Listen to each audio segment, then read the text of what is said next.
que para entender la historia de la psicoterapia, primero tenemos que preguntarnos qué es la psicología. Para contestar a esa pregunta tenemos que hacer un viaje atrás remoto en el tiempo, como siempre hay que hacer cuando queremos encontrar el origen de algo. Marty, tienes que regresar conmigo.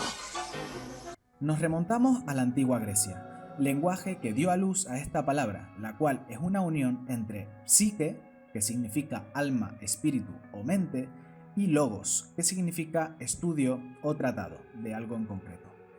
Si juntamos las dos palabras, nos encontramos lo que, desde el punto de vista etimológico, psicología significaría estudio de la mente o el alma. La realidad es que actualmente podríamos definir la psicología como la ciencia que estudia el comportamiento y los fenómenos, como las sensaciones, las cogniciones, percepciones, etc., que implican la interacción del individuo consigo mismo y o con el entorno. Por lo tanto, la psicoterapia sería la aplicación práctica de la psicología con el fin de modificar conductas, sentimientos y o pensamientos. ¿A que no parece algo tan mágico? Ahora la pregunta más importante. ¿De dónde salió la psicoterapia? ¿Es algo nuevo o algo que lleva con nosotros mucho tiempo? Tranqui, Doc, que vamos a explicarlo. Podríamos decir que los primeros antecedentes de la psicoterapia se remontan a las primeras tribus, hace miles de años, en la que se creía que había un alma, algo distinto del cuerpo físico, y a la que se atribuían algunas enfermedades a posesiones demoníacas. Y no será hasta más adelante, en el siglo VI a.C., cuando se producirá un pequeño cambio en esa visión, gracias a las religiones organizadas, la aparición del alfabeto y al pensamiento racional de la filosofía, que distinguirá un mundo aparente y otro más verdadero. Libera tu mente. Con la llegada de la Edad Media y la influencia, obviamente, del cristianismo, se empieza a ver la enfermedad mental como producto de la voluntad del diablo. La terapia, en estos casos, era la confesión de los pecados, que permitía expresar lo que nos perturbaba y configurar el mundo interior. En este periodo, autores como San Agustín y Melchor Cano hablan de procesos de cambio personal, según la voluntad de Dios, claro, y se ven antecedentes más concretos de las técnicas terapeutas actuales, como la detención del pensamiento, la introspección, de las cuales ya hablaremos en otro vídeo. La diferenciación entre un tipo de locura, la causada por el demonio, y la locura causada por un trastorno mental, comienza en el Renacimiento, donde nos encontramos autores como Gassner, un sacerdote europeo que utilizaba el exorcismo como técnica de curación. Este distinguía enfermedades naturales, que eran de dominio médico, y las preternaturales, que estaban causadas por posesiones demoníacas y brujería. Y Pinel, que siguiendo los valores de la época, se centra en un trato más humano del paciente. Y es que, en el último cuarto del siglo XIX, confluyen dos factores decisivos. Se desvincula totalmente la enfermedad mental de las concepciones sobrenaturales y se consideran las neurosis como diferentes de la patología general o corporal, entendiendo que se rigen por mecanismos psicológicos, claro. Esto favorece que, a finales del siglo XIX, el término psicoterapia ya sea aceptado para los métodos de curación por medio de la mente. Bien, pero ¿cuáles fueron los elementos claves de esta nueva y reluciente etapa? Pues se delimitan las lesiones anatómicas de algunas enfermedades. El cerebro ya no es algo solamente global. El mesmerismo y la hipnosis son aceptados por la medicina. La sugestión hipnótica se convierte en el procedimiento terapéutico por excelencia. Entonces, la aparición de la psicoterapia podríamos decir que tiene lugar en dos fases. Una primera fase, que se trata del magnetismo animal a la hipnosis, que llegando a finales del siglo XIX destaca la visión de Mesmer, que influido por las ciencias de moda de la época, las cuales eran la electricidad, el magnetismo y la astronomía, habla de un fluido físico que llena el universo.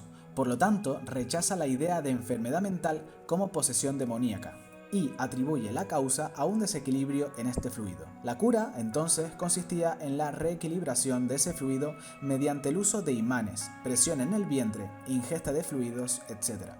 Estos métodos provocaban crisis convulsivas en los pacientes. Otros autores importantes en esta fase fueron Bright, que habla de sueños nerviosos de los que no hay recuerdos y define ese estado de trance como hipnosis, Además, intenta dar una explicación de neurofisiología de este estado. Liebold, perteneciente a la escuela de Nancy, utiliza como método terapéutico principal la hipnosis. Charcot, perteneciente a la escuela de Salpêtrière, que entiende que una mayor o menor susceptibilidad a la hipnosis es un indicador de daño neurológico. La segunda fase se basa en la progresión desde el método catártico al psicoanálisis. Los estudios de Charcot sobre la hipnosis y el notado auge que estaba teniendo en ese momento inspiraron a Breuer a crear el método catártico, que consistía en sugestionar al paciente para ayudarle a evocar los traumas que tuviese reprimidos. Este trabajo sirvió de inspiración a Freud, considerado el padre del psicoanálisis, quien acabó desarrollando el método de la asociación libre, en el que el terapeuta sugería un tema y el paciente debía decir en voz alta todo lo que se le pasara por la cabeza sin filtrar ni organizar nada. Así, con estos dos autores surge el psicoanálisis, que se centra en resolver el conflicto intrapsíquico de los pacientes y le da especial importancia al inconsciente.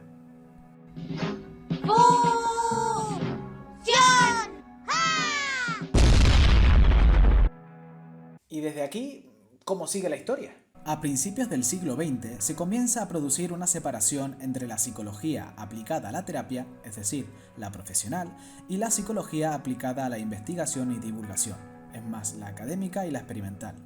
Mientras eso ocurre, el psicoanálisis se sigue desarrollando en paralelo. Esta separación se vio influida por la Primera Guerra Mundial debido a la necesidad de buscar explicación y tratamiento para muchas de las dolencias que presentaban los soldados tras la guerra. Esto conllevó, además, un aumento de la demanda social de la psicología. Protejo tu realidad, animal. Durante los años 30 y 40 aparecen las primeras obras de personalidad, desmarcadas del psicoanálisis, y se realizan algunos intentos de integrar el psicoanálisis con otras ramas de la psicología, como la psicología experimental. Un hito especialmente relevante en esta etapa es la Conferencia de Boulder en Estados Unidos, en 1949. Aquí se establecen las bases del modelo de psicólogo clínico que debe estar formado en diagnóstico, investigación y tratamiento. El psicoanálisis no se ajusta a esta perspectiva científica experimental y se separa del panorama de la psicología vigente, pasando a ser práctica exclusiva de psiquiatras. Otro hecho importante es que surgen en este punto diferentes enfoques terapéuticos como el conductismo, el enfoque sistémico, el humanismo, etc., a los cuales dedicaremos vídeos posteriormente. Avanzando un poco, en los años 50, es especialmente importante el trabajo de Eysenck, que se centró en los efectos que tenía la psicoterapia. Concretamente, tras muchos estudios, llegó a la conclusión de que la psicoterapia no era superior a la recuperación espontánea. Esto conllevó un esfuerzo por mejorar las técnicas existentes para aumentar la eficacia de los tratamientos. Un poquito más adelante, en los años 60 y 70, toma especial importancia la terapia de conducta, o conductismo, con autores como Skinner, que reformula muchos conceptos del psicoanálisis en términos de castigo y refuerzo. En esta época en la que sobresalen los ideales de libertad y creatividad, los cuales favorecen que tomen fuerza modelos como el humanista y el sistémico, que promueven la autorrealización personal o toman como unidad de trabajo a la familia. Finalmente, desde los años 80 hasta la actualidad, hemos visto que han ido apareciendo diferentes enfoques dentro de la psicoterapia, aunque el peso que han tenido cada uno de ellos ha ido variando a lo largo de los años. Sin embargo, se ha encontrado que la utilidad de cada enfoque varía según qué queramos trabajar, por lo que actualmente se intenta encontrar cuáles son los factores comunes a estos procesos. Este sería el enfoque transdiagnóstico. Además, se intenta cortar cada vez más el proceso terapéutico para interferir lo menos posible en la vida del paciente, aunque el número de sesiones varía según la perspectiva, claro. Y hasta aquí el resumen rápido y a toda velocidad de la historia de la psicoterapia. Hay mucha más información de la que hemos mostrado aquí, pero creíamos que esto era lo más importante a resaltar en este vídeo. De todas formas, en vídeos próximos entraremos a fondo en cada una de las terapias que hemos expuesto y mostrado aquí e indagaremos en sus elementos y sus componentes. Nada más que añadir, muchísimas gracias por ver este vídeo, esperamos que haya sido útil y no dejes de vernos. Recuerda que para avisarte cada vez que subimos vídeos, no te olvides de activar la campanita que tenemos aquí debajo, ¿de acuerdo? Muchísimas gracias y feliz semana.